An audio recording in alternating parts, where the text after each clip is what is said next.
Olá, boa tarde, Liliane. Oi, boa tarde, Isa. Obrigada por estar aqui hoje com a gente. Boa tarde para você que está aí de casa assistindo a transmissão aqui com a gente no palco New Horizons. Hoje a Liliane ela vai falar sobre um tema bem interessante, que é o blockchain e o botão do bem. E aí, bom, agora eu vou passar a palavra para você, Liliane, queria que você introduzisse aí para a gente e falasse sobre esse tema para o pessoal aí de casa. Obrigada, é com você. Obrigada, Isa. Estou um pouquinho nervosa, ainda não me acostumei, né, apesar Imagina, desses meses fica todos de tranquila. quarentena. A gente fazia muita coisa na Campus Party, presencialmente, né, interagindo com as pessoas, e agora, por causa dessa limitação, nós também fomos pegos de surpresa e agora a gente está tendo que se reinventar. Então, eu dividi a apresentação mais ou menos assim, 10 minutos para mostrar um pouco da nossa jornada, né, Campus Party e Além Campus Party. Aí, 5 minutinhos depois para falar um pouco sobre esse projeto que vocês estão vendo aqui atrás, e mais o botão do bem agora. E nos últimos 5 minutos para a gente poder responder, interagir com o pessoal que está assistindo. E aí eu vou tentar responder o maior número de perguntas possível. Eu não sei quantas pessoas, ou melhor, o perfil das pessoas que estão assistindo agora e que vão assistir depois, então eu preparei uma apresentação que pode agradar um pouco a cada perfil, tá? De faixa etária e também de perfil profissional. Então, eu vou colocar aqui a apresentação, só um minutinho.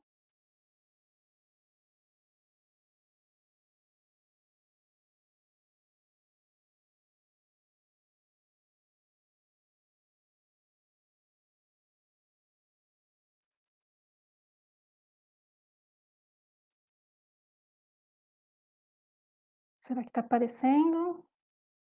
Joia, apareceu. Deixa eu ir lá para a apresentação, então.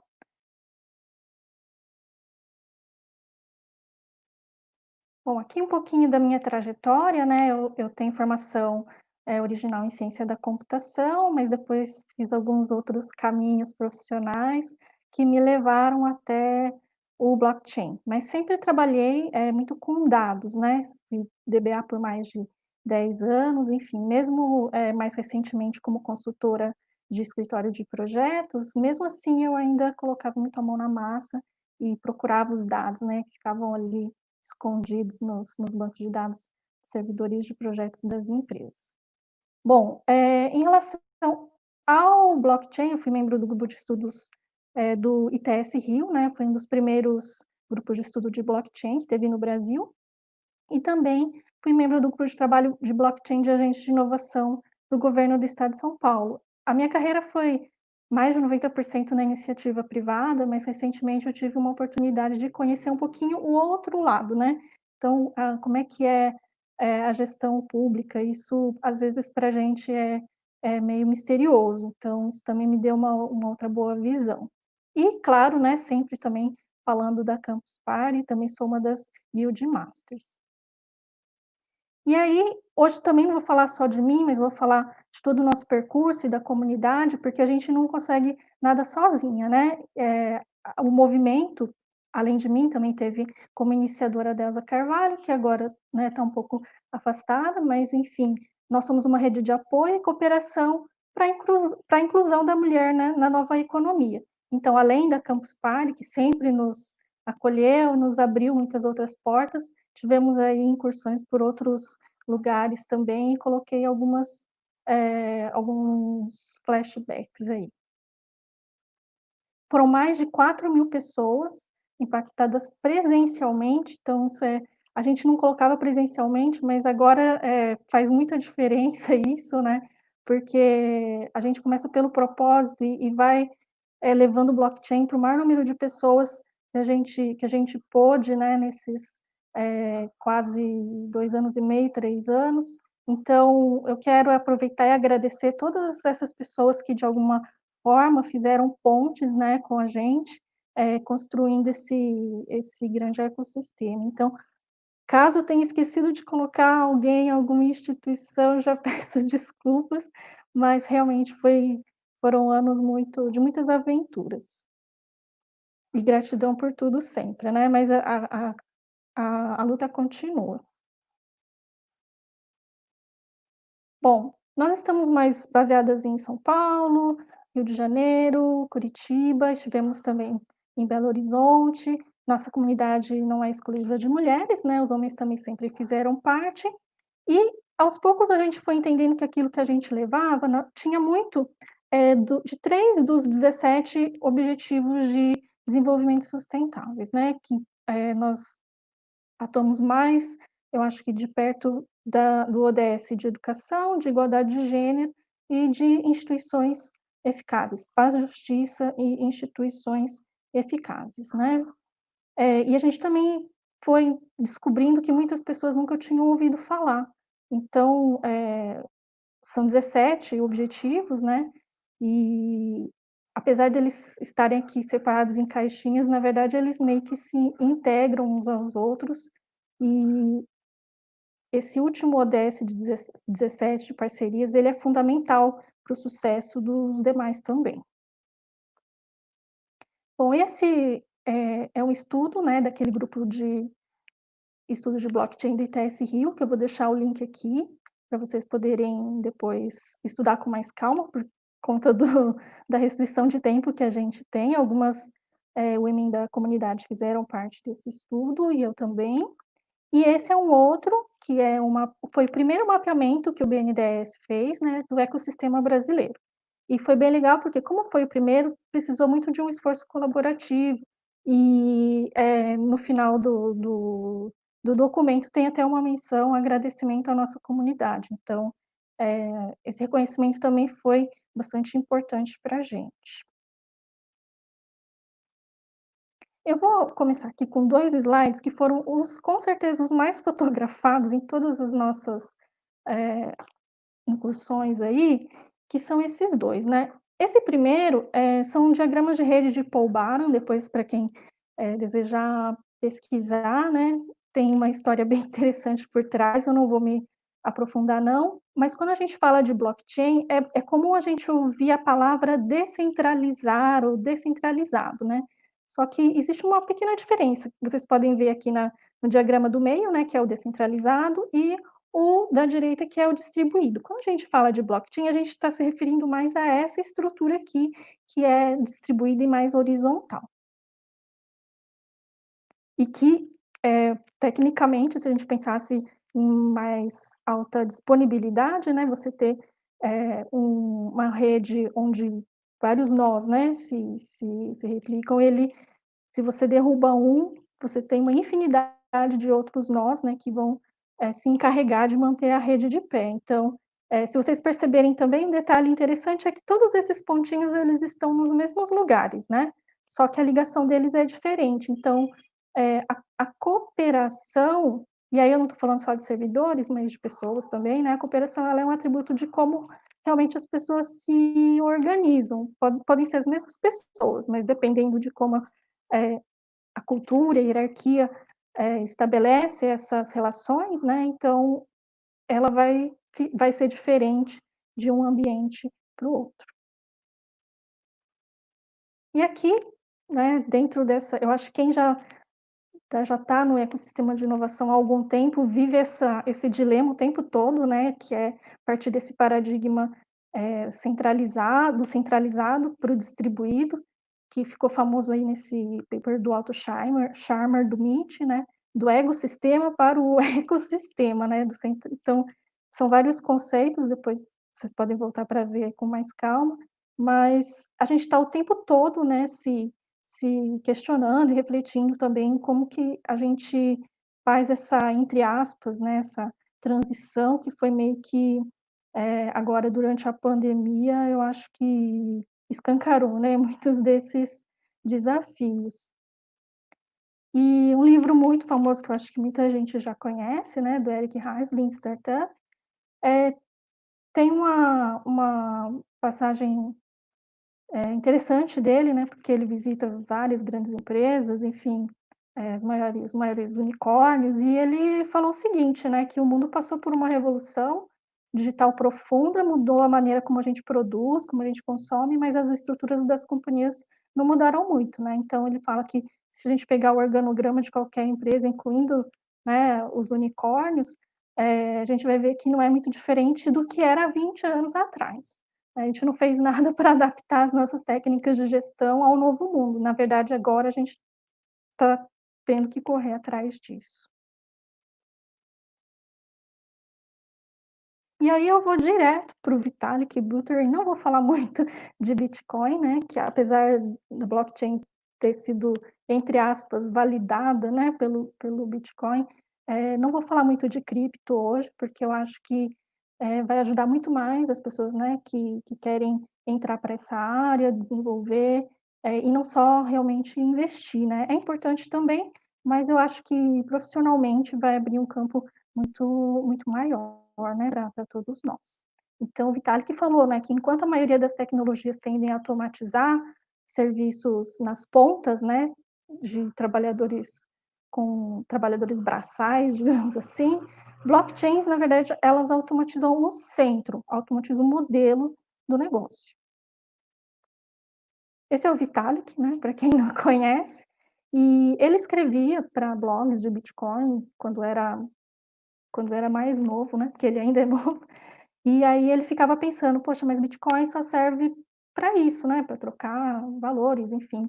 E se, né, e se, né, what if? Se pensássemos numa blockchain onde a gente pudesse desenvolver, entre aspas, as empresas do futuro", né. Então ali esse é um site antigo da fundação Ethereum, né, mas é isso, né, build unstoppable applications, construa aplicações imparáveis, né, autônomas. E aí o interessante é que foi agora recentemente que o site ganhou a tradução para português. E a barreira do idioma, a gente sente também que é uma barreira para mais inclusão, né, de mulheres, desenvolvedoras, em blockchain, então acho que isso vai ajudar bastante também daqui para frente. Eu vou deixar aqui algumas referências, tá, uma cronologia das tecnologias-chave que são encontradas por trás do Bitcoin, né, e também o paper do Vitalik, Buterin de 2014, e aqui também tem, uma linha do tempo, né, então para quem já está estudando ciência da computação, engenharia da computação, outros cursos, né, correlatos de tecnologia, vai achar bastante material, bem bastante, assim, tecniquez mesmo, nessas referências aqui, que eu não vou me aprofundar por questão do tempo, tá. Eh, Isso aqui, para quem já estudou estrutura de dados, deve ser bem, familiar, né, porque aqui a gente tem uma estrutura de árvore, de Merkle, enfim, e é como blockchain meio que vai encadeando um bloco no outro, né, através de hashes e tudo mais. Mas eu prometo para vocês que esse é o último slide que eu vou falar coisas técnicas, né. Por quê?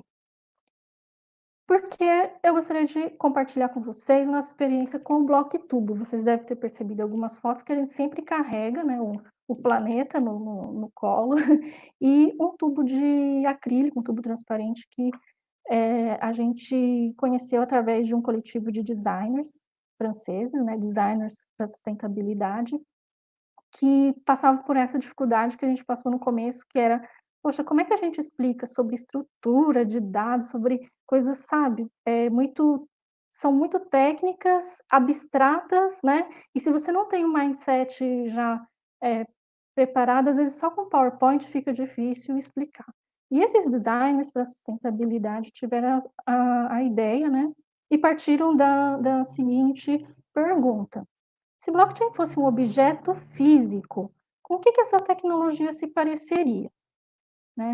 E aí tem todo um storytelling, né? Quem já participou vai lembrar e vai achar interessante até rememorar que é, é como se fosse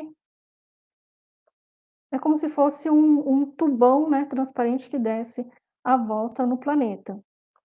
E ali, durante essa dinâmica que a gente faz, que é uma dinâmica de coopetição, não é só de competição, e não é essencialmente cooperação, colaboração, cooperação. Ela é de competição, né, para introduzir essa cultura, no grupo. Então esses são os conceitos, né, principais que a gente exercita nessa dinâmica, porque blockchain é uma tecnologia distribuída, imutável, rastreável, transparente e criptografada. E aí a pergunta, né, que todo mundo, se faz, sobre mineração. A gente troca mineração por lavar louça, que é a coisa mais comum, né, para todo mundo, qualquer cultura, qualquer idade vai entender o que quer fazer esse serviço, esse trabalho, né. Então, é engraçado o momento que a gente está agora, né, que está todo mundo confinado, parece que a louça brota da pia, né, enfim, a gente está vivendo um mundo muito estranho, até uma frase meio inofensiva, nesses tempos, estranhos, começa, sei lá, a assustar um pouco, né. Esse é um quadro que eu já tive na minha cozinha, hoje eu já guardei ele. Bom, o Blocktubo nosso, né, Blocktubo, que o pessoal lá da França até colocou no site deles, como uma das iniciativas, desse projeto open source, e que é Creative Commons, né, então a gente sempre dá os créditos para quem, inventou, né, mas a gente pode adaptar também. A primeira vez a gente fez com crianças, realmente, porque não dava para usar PowerPoint com eles, né. E foi interessante, porque olha só o que que eles falaram. Eu perguntei para eles: "Vamos imaginar que vocês são irmãos e todo dia alguém tem que lavar a louça, né.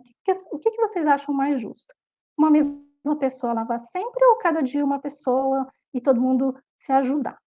E foi engraçado, porque eles não combinaram nada. E eles responderam, parecia um coro. Falaram assim: "Todo mundo ajudar".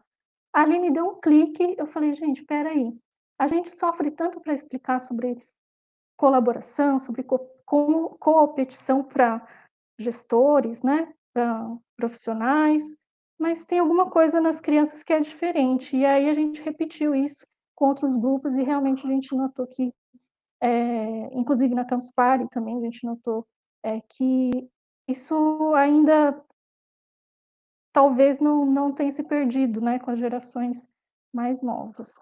E por conta, né, da educação e tudo mais, da minha geração, das gerações, anteriores à minha, eu acho que essa distância, essa resistência é um pouco maior, né. E legal também que nessa primeira Campus Party que a gente participou, que a gente levou o Blocktubo, a gente gravou esse vídeo com o Nick, que é o personagem geek da Turma da Mônica Jovem, e que eu levei um susto quando eu vi que esse vídeo já teve mais de 19.000 visualizações, né. Então a gente não sabe até onde esse conhecimento pode chegar e isso é muito bacana. E de novo, né, sempre a Campus Party, abrindo portas pra gente. Bom, e aí na Campus Party de 2019, que foi ano passado, a gente fez na área na educação no futuro, essa apresentação para educadores, né. Vieram pais, vieram crianças também, mas o nosso objetivo foi compartilhar um pouco dessa experiência com educadores, e nesse dia a gente focou realmente mais, em educação financeira, e a gente até fez uma brincadeira, em vez de B3, né, a gente colocou B4, Before Kids. Enfim, essa é uma tecnologia que a gente viu que nivela todas as gerações, desde crianças até gestores, empreendedores, executivos, né. É uma tecnologia que bota todo mundo para refletir, né, para pensar, ainda mais agora nesse momento que a gente está. Bom, esse slide eu achei interessante colocar, porque é da Gartner, que é o ciclo do hype, né, de adoção de novas tecnologias, e esse é específico de tecnologias, ligadas à blockchain. Então, para quem está pensando, né, em desenvolver um novo projeto, aí uma nova startup com blockchain, acho que vale a pena dar uma olhada aqui. Tem o tempo, né, aqui embaixo, vocês podem ver. E, por exemplo, o que está bem aqui avançado na curva, né, de adoção, quase chegando ali no platô ali, é a mineração. Depois vem os ledgers distribuídos, né, e assim vai. Então tem muita coisa que ainda está subindo no hype. E aí uma observação importante dessa pesquisa que eu tirei essa curva é que a vice-presidente de pesquisa, né, da Gartner, ela falou que até 2023, plataformas blockchain serão escaláveis e interoperáveis e suportarão portabilidade de smart contracts, que são grandes desafios, né, que a gente tem visto até hoje. Então, isso vai garantir que as transações privadas sejam confiáveis e mantenha a confidencialidade dos dados. Deixa eu só tomar um golinho de água, desculpa um pouquinho a interrupção, mas eu tô ficando sem voz.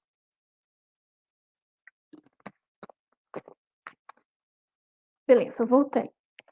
E aí tudo isso junto vai nos levar em direção ao mainstream da Web 3.0, né. O que que é essa Web 3.0? Coloquei aqui algumas aplicações para quem acho que ainda nunca ouviu falar, e acho que o melhor exemplo é esse primeiro aqui do navegador, né. O Chrome, né, que é do Google, enfim, tem o Drive, tem Dropbox, se a gente pensar, né, num navegador onde você vai receber recompensa por você estar vendo aquela publicidade, né, sem aquilo ficar sendo empurrado meio que à força, né, pra gente. Eu acho que essa é uma relação mais justa, mais transparente, né, e assim acontece para todos esses outros exemplos aqui de Web 3.0. Vocês podem ver depois, eu vou avançar aqui por causa do tempo.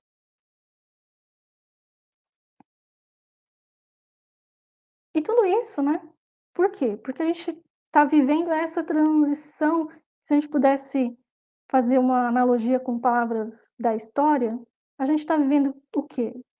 Ainda a monarquia dos dados, né. Todo mundo já ouviu falar em LGPD, Nova Lei Geral de Proteção de Dados, a GDPR na Europa, que já tem mais de 2 anos, né, que está em vigor, enfim. Então o mundo, né, os países estão aprendendo ainda, como lidar com dados pessoais, né, sem, ferir direitos fundamentais. Então isso aqui é uma evolução, e só que agora com a pandemia eu acho que a gente está precisando correr também contra o tempo, né, não sei se vocês estão acompanhando todas as notícias no Brasil e lá fora, mas no Brasil principalmente. Então é tudo isso porque na verdade a gente volta, né, para aquela velha história, né. A internet era para ser um lugar aberto, democrático, inclusivo, mas algo aconteceu, né, e as empresas, as big techs, elas realmente estão centralizando os nossos dados, né, e isso não nos foi perguntado, né, no início, então acho que é essa que é a grande questão. E aí, às vezes, a gente escuta, especialistas falando: "Bom, mas a internet então deu errado?" Não sei se deu errado, né, mas se a gente voltar um pouco no tempo, em 1993, né, 92 para 93 teve o manifesto Cypherpunk, né, então, pra quem quiser saber, teve essa capa da Wired, e nós estamos em 2020 e a gente está falando ainda das mesmas coisas, né.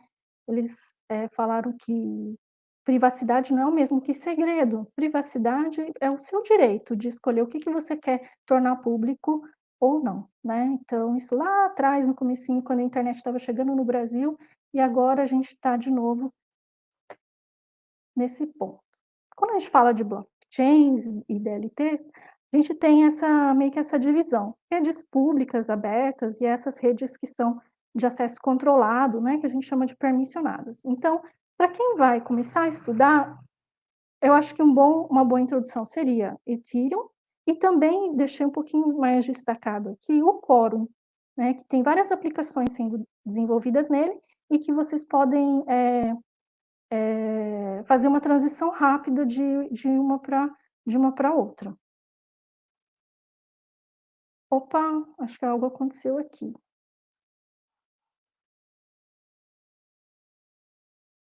Bom,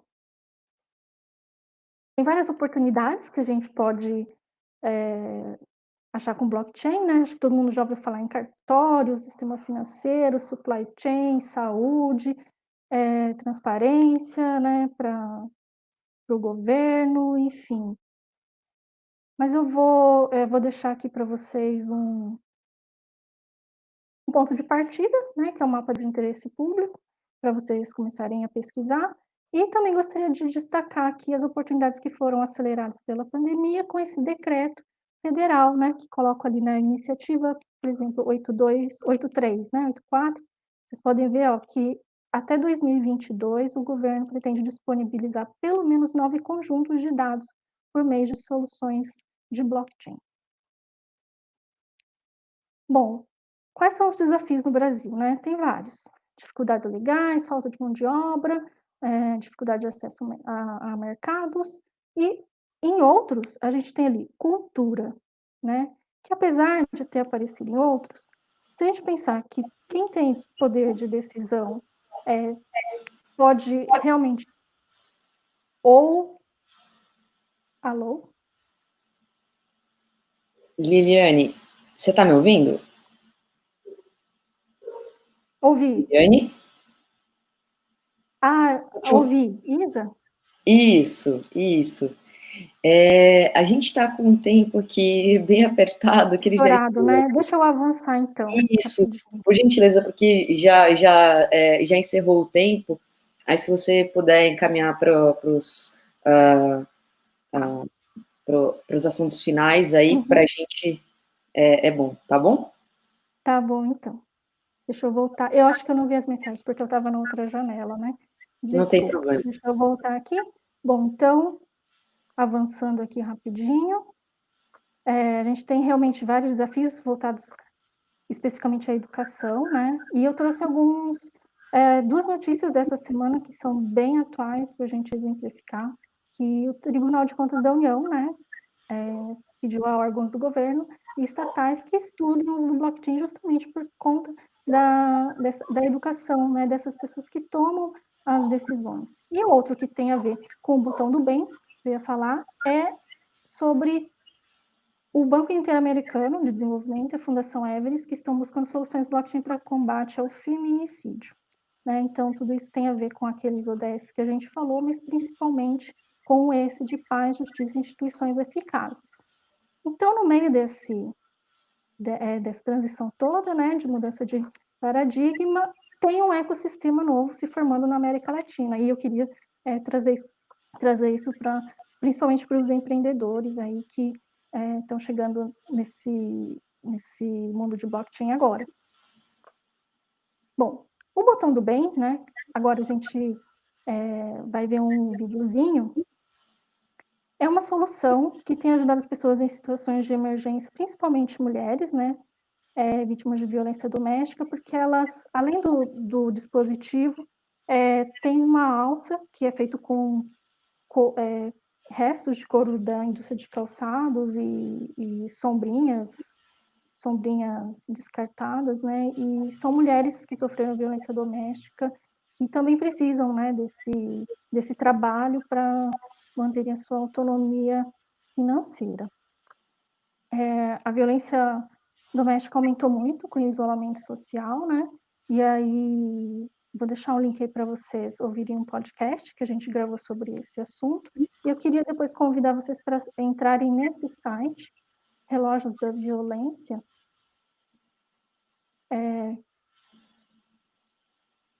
Eu acho que deu uma travada agora. Que tem vários dados, né? Agora? Que não são só do. Eu acho que parece que deu uma travada. Bom, mas enfim. Nesse site tem vários dados que não são só desse período de isolamento social, mas outros dados também em relação a várias violências, né? Enfim, com números diários. Então é bem interessante no, assim, não é legal, né? Não são números bons, mas enfim. O botão do bem não serve só para isso, né? Ele nasceu para resolver o problema de uma senhora que tem princípio de Alzheimer, né? Mas eu acho que as pessoas podem se perguntar: bom, eu não sou vítima de violência, mas como eu posso ajudar o botão do bem, né? De repente você conhece uma pessoa de idade que precisa desse dispositivo também. E aí eu queria deixar aqui, né, que em tempos de crise, nunca duvide que um pequeno grupo de pessoas conscientes e engajadas possa mudar o mundo, porque de fato foi sempre assim que o mundo mudou. Quem falou isso foi Margaret Mead, que é uma antropóloga, que foi uma das poucas mulheres que integraram o grupo de cientistas que escreveram as bases da cibernética. A gente não para pensar muitas vezes quando usa essa palavra cibernética, né? Mas o que a gente está fazendo agora nesse período é isso, se adaptando para uma nova forma da gente se relacionar, né? E apesar dela não ser muito citada na mídia, por conta da pandemia, surgiu aqui uma história dela na Forbes, e eu vou deixar esse link depois para vocês verem sobre o que ela falou, sobre o que ela considera o início da humanidade. E tem muito a ver com o que a gente falou, que é da cooperação, mas também da competição, que é esse caminho do meio, né, que a gente precisa achar entre a competição e a colaboração, e é tão difícil quando a gente fala de ecossistema.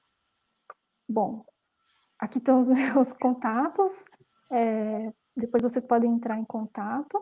Eu vou colocar o videozinho agora do Botão do Bem para vocês verem. Aí eu vou te pedir, Liliane, para daí a gente já Compartilhar de pra novo? gente colocar tem que dar aquele stop e aí você faz o compartilhamento novamente.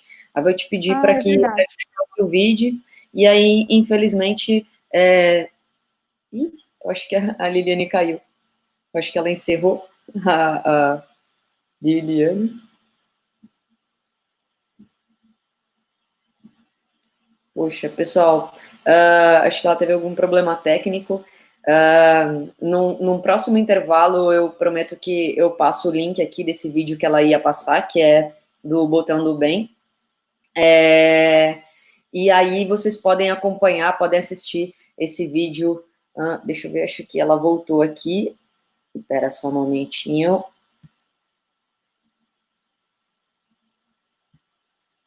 Aí. Oi, Liliane. Eu acho que eu caí. Mas vamos lá, só falta um Vou vídeo pedir para você agora. compartilhar esse vídeo e aí para a gente já encerrar logo em seguida. E aí, se por um acaso o pessoal quiser saber sobre essa dinâmica, eles te procuram no Instagram.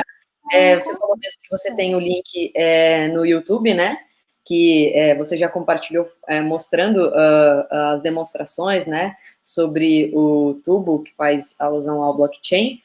E aí, a gente passando o vídeo, eu vou precisar, infelizmente, encerrar, porque a gente já está com o tempo um pouquinho estourado para a entrada do Rafael Pontes, tá bom? Tá bom. Eu só tô Conseguiu com a fazer? tela travando aqui, deixa eu... Não escutei.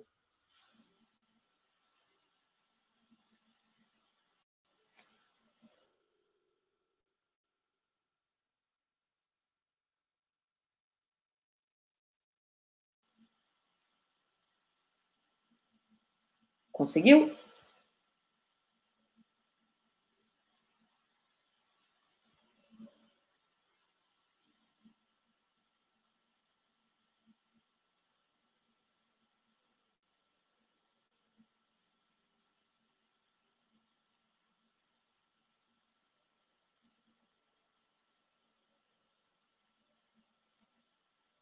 Conseguiu, Liliane?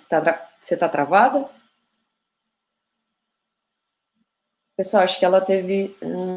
deixa eu ver, acho que agora tá aparecendo aqui. De novo. Ai, que nervoso.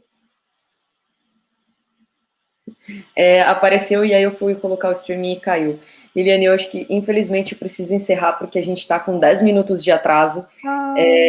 Mas eu prometo que em um dos intervalos eu coloco o link aqui para o pessoal, para eles poderem acessar e assistirem o vídeo da demonstração. Tá bom? Eu acho que eu não sei, eu acabei clicando, não sei se vai entrar. Tá com Esse aqui, delay. certo? Mas é rapidinho, porque é 1 minuto e meio, né? Só que tá com delay, realmente.